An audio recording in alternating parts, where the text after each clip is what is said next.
क्या हुआ है इसकी आंखों को? भली चंगी तो है।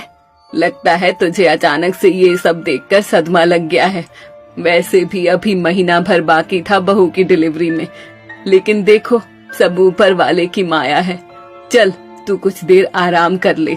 लेकिन माँ, ऐसी बात नहीं है, मुझे कोई सदमा नहीं लगा। सच में इसने अभी मुझे अजीब सी नजरों से देखकर हंसा। मेरा विश्वास करो माँ। अनिकेत बार बार माँ को समझाता है, लेकिन माँ को उसकी बात का यकीन नहीं होता है। कुछ देर बाद अनिकेत घर लौट आता है और अपने कमरे में आकर आंखें बंद करके लेट जाता है। तभी उसे लगता है कि किसी ने उसका गला दबा रखा है। कोई बचाओ, कौन है? जो तूने किया है उसे भुगतने का समय आ गया है। अब तुझे कोई नहीं बचा सकता, चाहे जितनी भी कोशिश कर ले। अब तू नहीं बच सकता। वो आ गई